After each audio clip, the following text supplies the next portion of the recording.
الحسنى فادعوه بها وذروا الذين يلحدون في أسمائه سيجزون ما كانوا يعملون.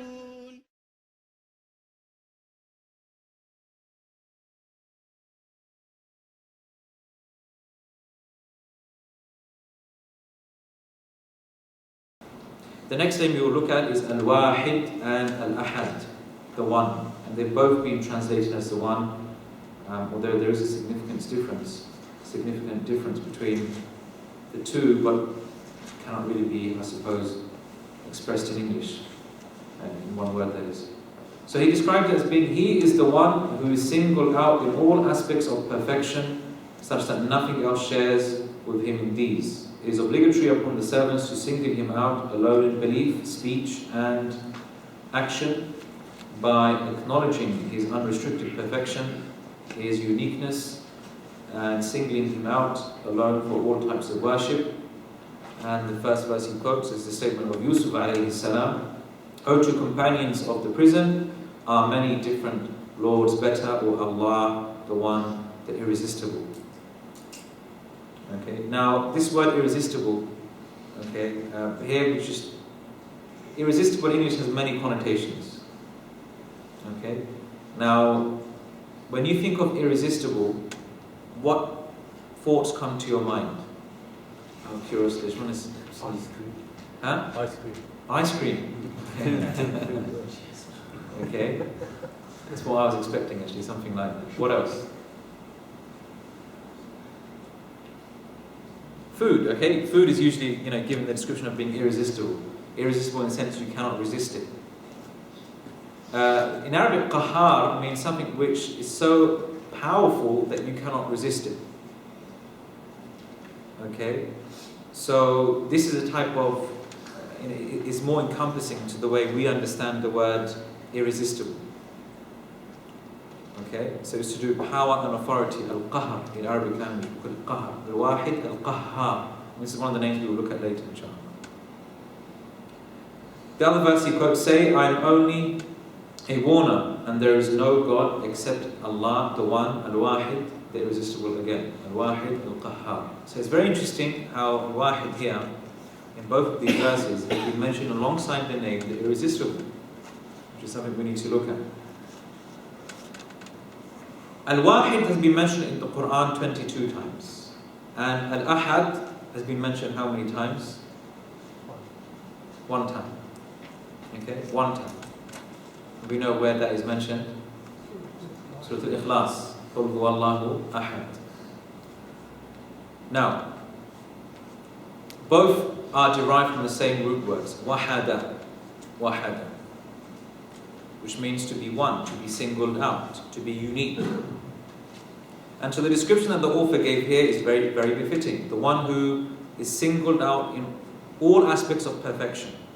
So he is the one, meaning all qualities of perfection only lie with him, not with anybody else. So he is a unique one in that sense, such that nothing else shares with him in these. As a result of that, he said, it is obligatory upon the servants to single him out alone in belief, speech and action. What does it mean to single out? And this is what we mean by tawheed. Tawheed comes from this root word. It comes from the verb wahada, wahada, to make one. Meaning you make your object of worship one. Your object of devotion one. The object of your love is one. The object of fear is one. Everything is one. And that's why Allah subhanahu wa ta'ala, He has created everything else though in pairs. وَمِن كُلِّ شَيْءٍ خَلَقَنَا زَوْجَيْنِ. We have created everything in pairs that you may reflect. وَمِنْ آيَاتِهِ. And from His signs, from His signs that He created مِنْ أَنفُسِكُمْ أَزْوَاجًا. He created partners from yourselves. وَمِنْ آيَاتِ. But Allah says it's from His ayat. Why is it from His ayat? We've all heard this verse. We've all read it in the wedding invitation cards. We've read them there. These verses. Why is it from the signs of Allah that He created you in pairs? Everything He created in pairs. Night and day, land and sea. Human beings are created in pairs. Even the basic chemical structures of protons and neutrons, electrons, everything's in pairs. Chromosomes. Why? To make you realize that Allah is Al-Waahid. La sharika lahu. He has no partner. He has no partner. So everything else is dependent in this dunya upon its pair. So every human being needs its partner. But Allah, la sharika lahu. He has no partner. And that's from the ayat of Allah. The fact that He created everything in pairs. Everything. You think about in life, وَمِن كُلِّ شَيْءٍ, everything Allah says, خَلَقْنَا زَوْجَيْنِ, We created it in pairs. So, At-Tawheed, this important science of Tawheed, of singling Allah subhanahu wa ta'ala out in worship, meaning you make Allah the sole object, as I said, of your ibadah, not just of matters of belief, but ibadah, hope, love and fear.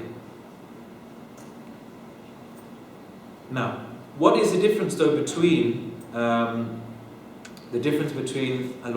and Al-Ahad? To understand this, we need to understand a bit of Arabic language. Now, if I say one student came, how do we say that? Anyone speak Arabic? Ja'a talibun wahidun. Okay? Common mistake, Ja'a wahid talib. Yeah, this is a mistake. Yeah? Ja'a talibun wahid. Okay, even Arabs make this mistake. Ja'a talibun wahidun. We don't say what? Ja'a talibun ahad. Okay? Now if I want to say there is no one in the house, how do we say that? In Arabic, anyone?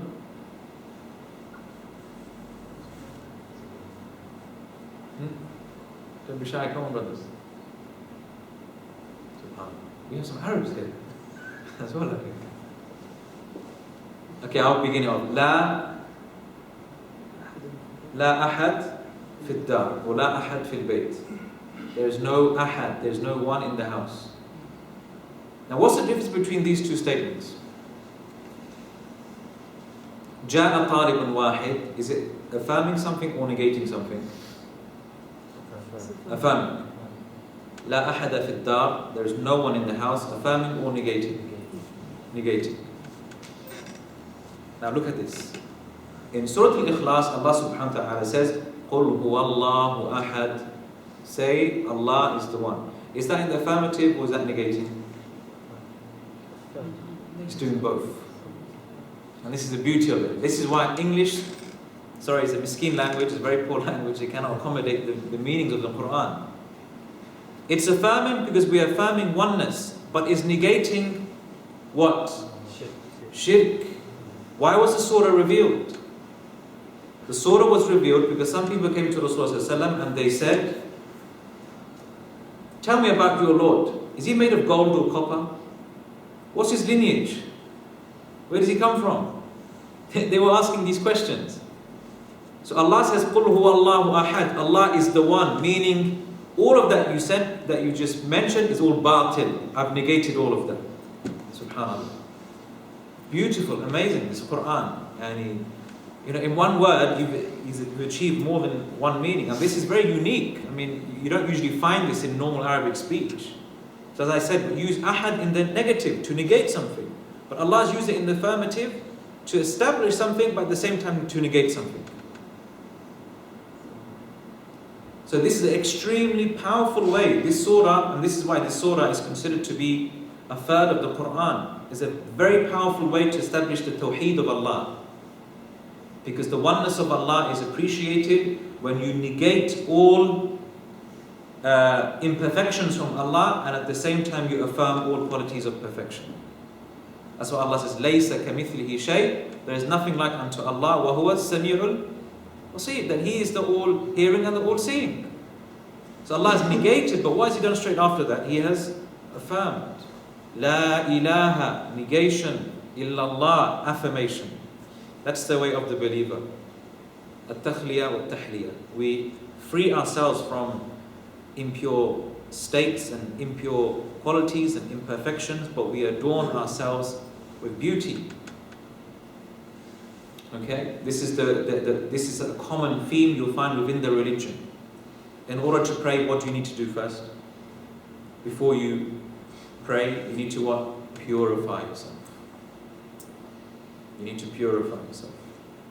At-tuhuru shatrul iman. Purification is half of faith. And that's why some scholars interpreted this to mean that freeing yourself from shirk and kufr is half of faith. So for a believer, if you truly want to understand the essence of tawheed, what must you study and understand? The essence of shirk. And that's why it's very important that we equip ourselves with knowledge of what is shirk, so that we are careful not to fall into it. Now, many Muslims today, when they look at matters of shirk, they say, well, these are superstitious things, they don't really occur in our communities. I would even challenge that. Okay, grave worshipping, this doesn't really take place, this only takes place in villages maybe, and we live in modern societies and what have you. This is a wrong attitude. Really, we have to always, because if generations go on like that, then what will happen? People will become ignorant of basic aspects of shirk. There's one brother, he came up to me and he tried to debate with me about, why we need to establish khilafah. I saw him a few minutes later reading his star signs. And that's because why? We belittle these things. It's ajib. So really, to understand the perfection of tawheed, we need to understand the essence of shirk. And this is an important point. So this is the difference between wahid and ahad. Wahid is used in the affirmative, and ahad is used to establish the oneness of Allah, but at the same time negating what? Any form of similarities or any form of imperfection whatsoever. And that's what we see in the surah, Qul huwallahu ahad. It affirms and negates. Allahu samad. And samad is a name, inshallah, we might discuss today. Okay? Lam yalid wa lam yulad. Okay? He did not beget, nor was he begotten. He didn't give birth, nor was he born. So again, affirmation and then negation. And really, Allahu Samad, Lam Yalid wa Lam Yulad, is a type of, is in essence an explanation to what an Ahad means. If he is Samad, which we will learn is self-sufficient, then surely you must direct your worship towards him. And he is Ahad because Lam Yalid wa Lam Yulad. Now here is an important point we really need to reflect over. I said Al-Waahid has been mentioned in the Quran 22 times. Al-Ahad has been mentioned one time in the Quran. This establishes, this ratio is very important. This ratio establishes that Islam and the Quran as a whole pays more emphasis to establish the qualities of Allah and the attributes of Allah rather than negating his the imperfections that people ascribe to him. Okay? If you look at the Quran, it's full of a description of what Allah subhanahu and who He is. Allahu la ilaha illa huwa al-hayyul qayyum. And then there's negation there. But in most cases you'll find in the Quran is what? Affirming the qualities of Allah. There are definitely verses that negate things from Allah. La ta'khudhuhu sinatun wa la nawm. Okay? He is not overtaken by sleep nor slumber. Laysa kamithlihi shay. There is nothing like unto Allah subhanahu wa ta'ala. Yes, that's very, very true. But there's more emphasis in the Quran on affirming the qualities of Allah. And this is the correct adab we need to approach with regards to Allah. For example, if you went to a king and he said, "Oh Highness, you do not smell, you are not ugly, you are not miserly, you are not poor, you are not greedy," do you think that king's going to like it? No.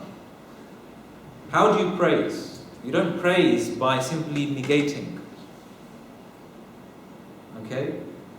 Now if you said, "O king, you are not miserly, rather you are the all generous,"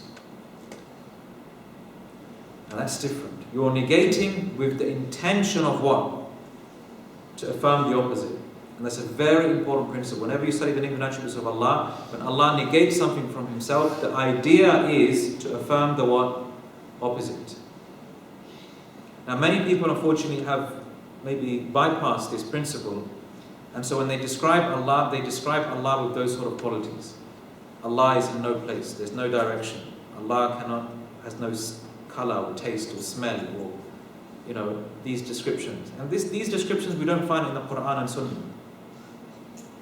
To the extent that people end up not knowing what they're worshipping because they've negated everything, so who are they worshipping? And that's why people who have fallen into this, they have run away from anthropomorphism, which is to liken Allah to His creation, and they've fallen into another form of tashbih, anthropomorphism, which is to liken Allah to non-existence. And both are wrong. Both are wrong. Muslims take the middle path. We take the middle path. We affirm what Allah affirms for Himself, and we negate what Allah negates, and we leave it as that. Now, the benefits of knowing that Allah subhanahu wa ta'ala is Al-Ahad and Al-Waahid. I believe there's no other beautiful way than to explain the benefit of knowing this other than what Yusuf alayhi salam said to his two companions in the prison. In that verse that he quotes, "O two companions of the prison, are many different lords better, or Allah, the one, the irresistible?" If you know Allah subhanahu wa ta'ala is one, you don't suffer from confusion. Imagine, for example, you're a servant who has many lords, who has many masters. Who do you go to? One lord tells you to do something, the other lord tells you to do something else. You're running around like a headless chicken with no sense of direction. This really, I believe, describes the spiritual state of many of us. Now, although we say we worship one God, although we say we have one ilah, we have one Lord, our hearts though reflect otherwise. Have you seen the one who took his desires as his Lord? Allah says this. Have you seen the one who took his desires as his Lord? So there's this conflict between what we believe but what is within our hearts. We say we worship Allah, we want to live our life as Muslims, but there's many of us worshipping desires and wealth. Our life revolves around wealth. If your life revolves around wealth, you have become an abd to the dinar. You have become a slave to money. It's as simple as that. Your life is meant to revolve around Allah. Your life revolves around Allah, and that's the beautiful thing that you find, and this is something that exists in all universe. We see the planets, they orbit around the sun. When we make tawaf around the Kaaba. And this is to indicate that really our hearts, as some scholars have said, one of the possible wisdoms is that this is to reflect how we want to make our lives revolve around Allah subhanahu wa ta'ala. Revolve around Islam. Al-Waahid, the one. When you make tawaf around one building, not around two or three. So your heart can't be with Allah and then your heart be with somebody else at another time. No, it needs to be devoted to Al-Waahid and Al-Ahad. And this is the essence of Tawheed, brothers and sisters. It's not just simply knowing the categorizations of different types of Tawheed and that you need to bow and prostrate to Allah only. No. Tawheed is devoting your life to the one. That's the essence of Tawheed. And that's what we need to propagate. And that's the type of Tawheed that really needs to be propagated and passed on to the people. We need to devote our lives to Allah.